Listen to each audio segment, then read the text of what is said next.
अस्सलाम वालेकुम, Radhe Radhe. Welcome to my world love का फंडा। तो सब लोग अच्छे ही होंगे। तो बिना वक्त ज़ाया करके हम सीधा स्टोरी पे आते हैं। धूप से लेके परछाई तक, एपिसोड नंबर 11।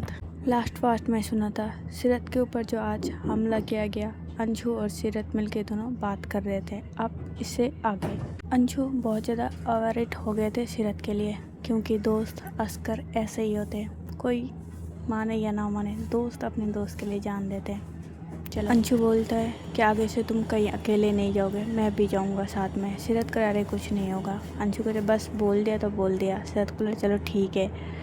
ऐसे उस ज़मीन का क्या हुआ, सीरत पूछते हैं। अंशु बोलता है अरे हाँ, मैंने पता किया था और पता कुछ चला है, कुछ बेकार सा भी कुछ पता चले। तो सीरत बोले क्या, ऐसा क्या प्रॉब्लम हो गया बताओ। तो अंशु कह रहा है वो तुम्हारे पापा है ना। तो सीरत उठ के सीधा कह रहा है पहली बात वो मेरे कोई पापा नहीं है, ठीक है, नाम लो उस इंसान का। तो अंशु कह रहा है अरे हाँ, मिस्टर कबीर खान, वो भी उस ज़मीन पे उनका भी नज़र है। वो भी उधर ही होटल खोलना चाह रहे, क्योंकि पास वाला जो उनका ज़मीन है उनका भी है थोड़ा सा। तो वो सोच रहे उस ज़मीन को वो भी खरीदेंगे। उस ज़मीन के पीछे वो भी पड़े हैं। सीरत करे ये मेरे बीच में हर बार क्यों आ जाते हैं, हर चीज़ में। लगता है इनको मैं सोचता हूँ कि एक पल के लिए कि अभी छोड़ देता हूँ, पर नहीं, ये खुद ही आ जाते मेरे सामने। तो अंशु कह अरे शांत हो जाओ पहले भाई, ज़मीन हमारा ही होंगे, टेंशन मत लो, ठीक। अंशु कहते अच्छा ये सब छोड़ो, हम बाद में सोचेंगे इसके बारे में। फ़िलहाल ये बताओ आंटी को कैसे बताए तुम्हारे साथ आज क्या हुआ है। तो सीरत कह रहे अरे नहीं, मम्मी को नहीं बताना, अगर उनको पता चल गए तो प्रॉब्लम हो सकते हैं और वो बोलेंगे अब चलो फिर से वापस दिल्ली। तो अभी मुझे दिल्ली जाना नहीं है, इस बार तो सब कुछ निपटा के ही जाना है, चाहे जैसे भी हो। मैं सोच रहा हूँ मम्मी को ना दिल्ली भेज देता हूँ मन्नत और आदि के पास। तो अंशु करे ये भी आइडिया अच्छा है कुछ। हाँ, सीरत करे हाँ, क्योंकि यहाँ प्रॉब्लम हो सकता है और वो लोग मुझे छोड़ के क्या पता, उनको पता है मेरी कमज़ोरी मेरी मम्मी है, तो उन पे चोट पहुँचा सकते हैं, इसलिए मम्मी को अलग जगह रखने की सोच रहा हूँ। तो अंशु करे सही कह रहे हो, ठीक है, देख लो कुछ दिन और, फिर मम्मी को कहीं और शिफ्ट कर देंगे। हम थोड़ा टाइम को शिफ्ट करते हैं शाम का वक्त। सीरत और अंशु थोड़ा बाहर गए थे कुछ लेने के लिए, ऐसा इस कुछ सामान घर के राशन वगैरह। तो ये दोनों लेने गए थे, एक स्टोर में था, अच्छा खासा स्टोर था। तो सीरत गया था, अंशु गाड़ी में वेट कर रहा था। सीरत कुछ सामान लेके आ रहे थे, उसी टाइम उसके आगे से श्रुति निकल जाते हैं। तो श्रुति सीरत को देख के भी अनदेखा कर देती है। सीरत समझ जाते ये गुस्से में है और इसने देखे भी अनदेखा करती है, तो सीरत भी कुछ नहीं बोलते। सीरत उसके पीछे पीछे चलने लगते हैं। श्रुति आगे आगे। श्रुति का ड्रेस रेड कलर की थी, सीरत ब्लैक ब्लेजर में आए थे। ऐसा लग रहा है बिजनेस में आए, पर वो असल में एक स्टोर में आए थे। इसके बाद सीरत अपने कार में बैठ जाते हैं। तो अंशु भी श्रुति को देख लिया था, तो सीरत को पूछता है उसने बात नहीं किया कुछ। अंशु कहता है क्यों ना तुम आज रात को मतलब जाओ उसको मनाने के लिए उसके घर पे, मतलब घर के अंदर नहीं देगा एंट्री, बाहर से तुम खड़े होकर मना सकते हो तुम चाहो तो। तब सीरत बोलता है ये काम करेगा आइडिया। तो अंशु कह रहा है बिल्कुल करेगा। इसके बाद ये दोनों निकल जाते हैं अपने घर में। अप्रोक्स 20 मिनट बाद ये लोग अपने कार लेके घर पे आ जाते हैं। सारा सामान उठा के लेके आते हैं अंशु और सीरत, और ये दोनों रख देते हैं। अब रात का वक्त होता है और सीरत और अंशु जाने वाले श्रुति के घर। ये लोग जाते हैं, कुछ टाइम बाद श्रुति के घर पहुंच जाते हैं। वहाँ जाके देख रहे बहुत सारे गार्ड खड़े हैं गेट पे, किसी को एंट्री नहीं मिल सकते, ऐसा उधर रूल्स था कि किसी को एंट्री मिलने के लिए अंदर से अपॉइंटमेंट की ज़रूरत पड़ता है। तो सीरत ज़्यादा कुछ नहीं बोलते, वो बाहर एक चाय की टपरी था, वहाँ पर सीरत खड़े हुए थे और काले बादल भी हो रखे थे बहुत तेज़, ऐसा लग रहा है बारिश आएंगे। कुछ देर बाद सच में बारिश भी आ ही जाते हैं। सीरत उस चाय की टपरी पे खड़ा रहा,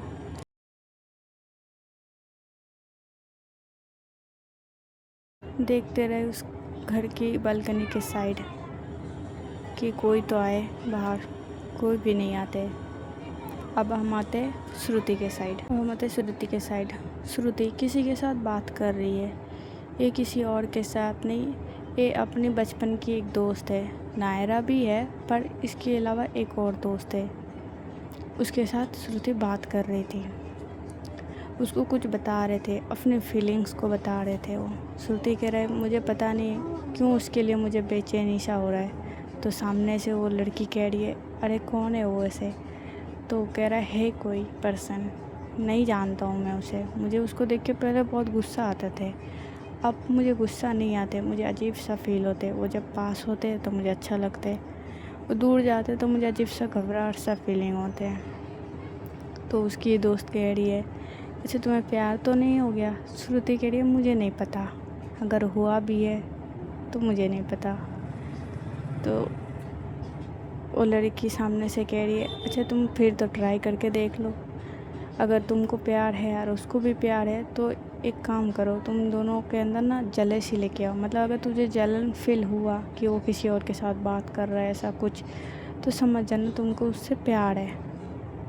और उसको भी अगर तुम्हें देखे कहीं और जलन फील हुआ, जैसे तुम कहीं और बात कर रहे हो, किसी से कुछ कर रहे हो, तो उसको भी जलन हो रहा है, तो समझ जाना उसको भी तुमसे प्यार है, कुछ तो है। तो ये कहते अच्छा ऐसा क्या? कुछ हाँ।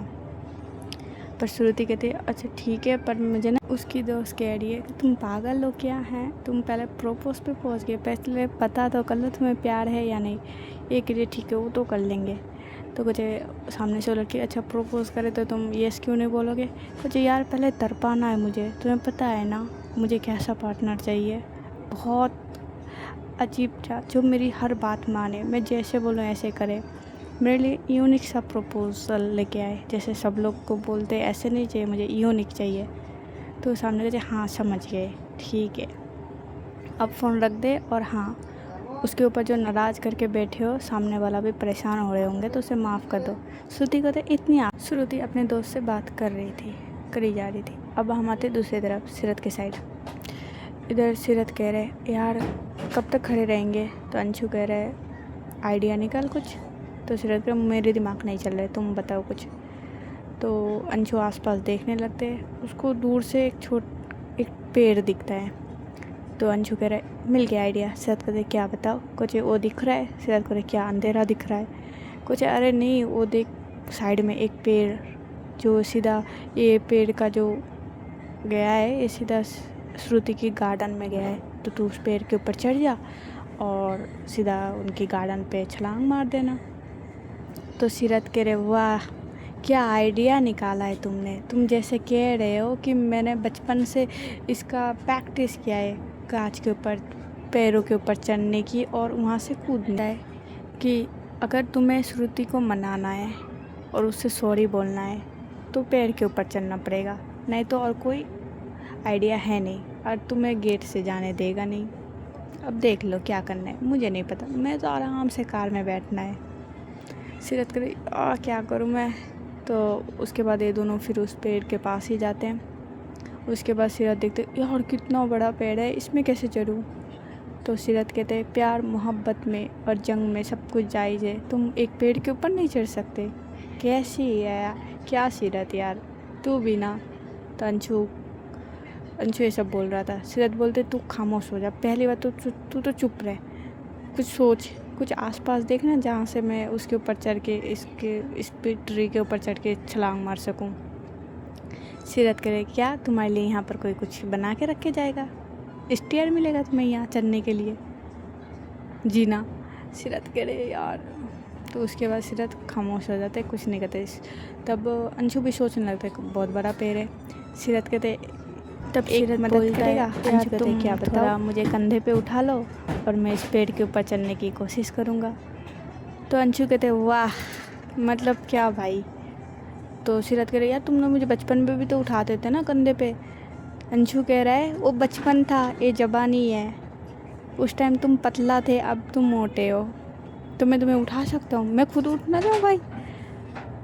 तो सीरत कह रही यार फिर कैसे? अंशु कहता है कुछ सोच, और ये दोनों सोचने लगते हैं। तब फिर भी सीरत कहते हैं यार अगर तुझे हेल्प करना ही पड़ेगा, मैं नहीं चढ़ सकता ऐसे। तो लास्ट में कहते हैं अंशु कहते हैं ठीक है बलि का बकरा मुझे बनाओ, प्यार करो तुम, जंग छेड़ो तुम, माफ़ी मांगोगे तुम, मिलेगा तुमको सब और मेरे कंधे पे चढ़ के तुम्हें सवारी करके जाना है अपने प्यार के रास्ते। कैसी दोस्त तेरे सीरत, तू एकदम क्या बताऊँ मैं तुझे, ऐसी दोस्ती पे लाना थे मुझे। तो सीरत कह रहे हो गया तेरा नौटंकी, बस सुना लिए जो भी सुनाना था, अब चल बैठ जा, मुझे कंधे पे उठा। तब अंशु बैठ जाते हैं और सीरत को कंधे पे उठाते हैं। सीरत एक पेड़ के डाल को पकड़ लेते हैं और उसके ऊपर चढ़ जाते हैं। तो अंशु कह रहा आराम से चढ़ना, गिरना मत, नहीं तो मैं नहीं उठा के ले जाने वाला। सीरत कह रही यार तू चुप हो जाओ, मैं नहीं गिरूंगा, फिर भी तू बोल बोल के मुझे गिरा ही देगा। तो सीरत किसी भी तरह चढ़ के जाते हैं दूसरी साइड, श्रुति के घर के गार्डन के साइड। दूसरी तरफ से अंशु बोलता है जिंदा तो है ना? तो सीरत कहे हाँ जिंदा हूँ, तू तो मेरे मरने का ही सपने देखता रहता है।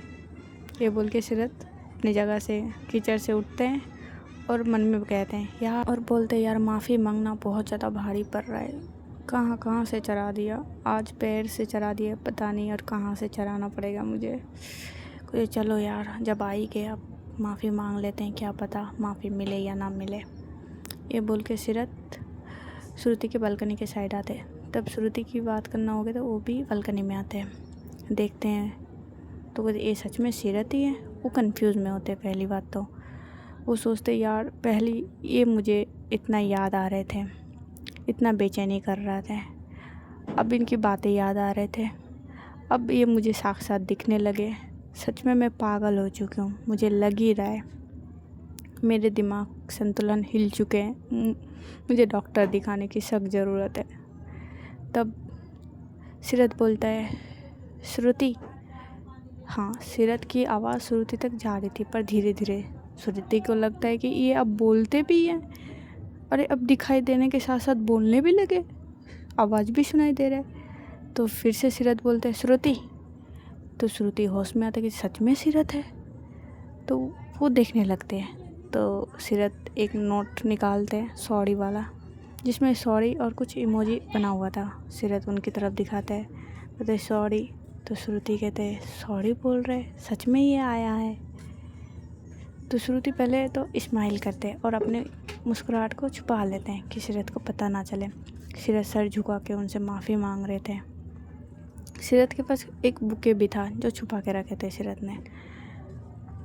तो उसके बाद श्रुति कुछ नहीं बोल रहे, श्रुति बस अपना मतलब दिखाने लगते हैं कि हाँ मैं तुमसे गुस्से में हूँ, अभी भी गुस्सा हूँ। तो सीरत को लगता है ये अभी भी गुस्से में है।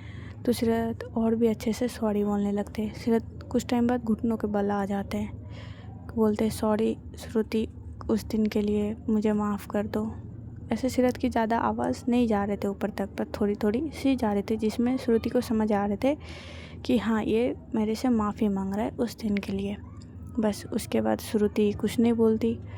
श्रुति को अच्छा भी लगता है कि ये सच में मुझे मेरे से माफ़ी मांगने आए और इतना अच्छा लग रहा है, ये मेरे गार्डन में कोई देख लिया तो श्रुति को ऐसा फील होता है। उसके बाद श्रुति अंदर चले जाते हैं।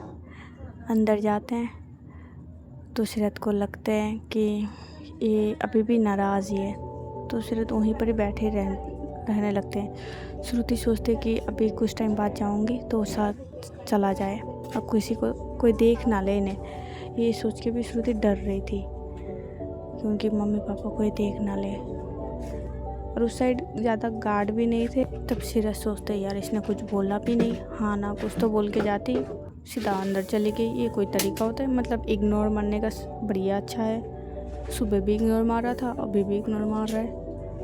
सीरत करे यार क्या करूँ, चली जाऊँ क्या? सीरत करे नहीं, थोड़ी देर बैठते हैं। तो वहीं पर ही सीरत घुटनों के बल ऐसे ही बैठे हुए थे सर झुका के।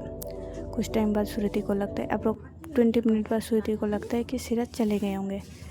तो वो सीधा बाहर आते, फिर देखते देखते सीरत बैठे हुए हैं।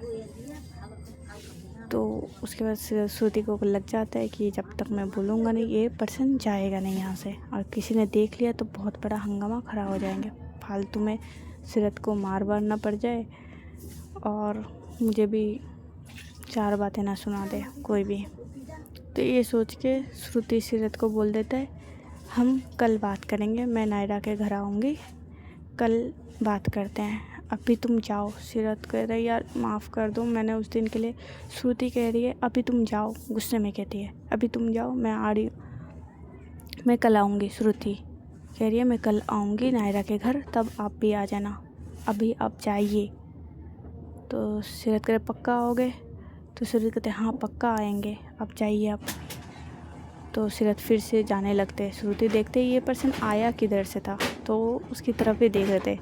सीरत जाते हैं, जाते जाते टाइम मुड़ के देखते भी हैं, और वो जो फ्लावर्स लेके आए थे वो वहीं पर ही साइड, हाँ वहाँ पर उन्होंने वो जो बुके लाए थे वो रख दिया है।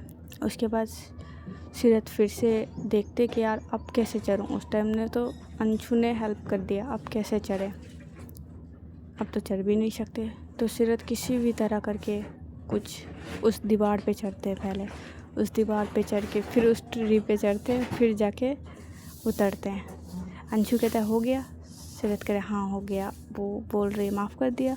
कुछ नहीं, उसने कुछ बोला नहीं, उसने बोला कि कल नायरा के घर पे आएगी, तो अभी मुझे जाने को बोल दिया यहाँ से। सीरत कह रहे पक्का उसने ऐसे बोला? तो सॉरी, अंशु कह रहे पक्का इसने बोला? तो सीरत कह रहे हाँ इसने यही बोला है, अब चलो यहाँ से, कोई देख लेगे तो हंगामा हो जाएगा फालतू में, बवाल। तो ये दोनों वहाँ से निकल जाते हैं। यहाँ श्रुति भी कुछ टाइम बाद नीचे आते हैं, उसी जगह पे जहाँ सीरत ने बुक्के रखे थे। वो जाते हैं, उस बुक्के को उठाते हैं। अच्छा फ्लेवर था, खुशबू भी अच्छा आ रहा था उस बुक्के से, उसका फेवरेट फ्लावर्स थे। उसको खुशबू लेते थोड़े टाइम तक और बहुत अच्छा लगता उसे। तो उसके बाद वो सोचते कि इसको अंदर कैसे लेके जाऊँ।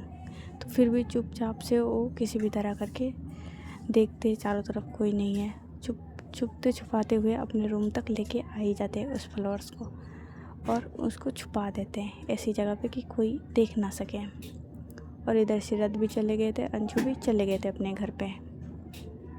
इसके बाद देखेंगे नेक्स्ट पार्ट में श्रुति क्या माफ़ करते हैं या नहीं, और क्या होते हैं, क्या होंगे ये दोनों का नायरा के घर पे। तब तक के लिए अपना ध्यान रखिए, बाय बाय। इसके बाद मिलते हैं नेक्स्ट पार्ट में। और स्टोरी अच्छी लगे तो please subscribe, like, comment, subscribe ज़रूर कर देना, ठीक है? Bye bye.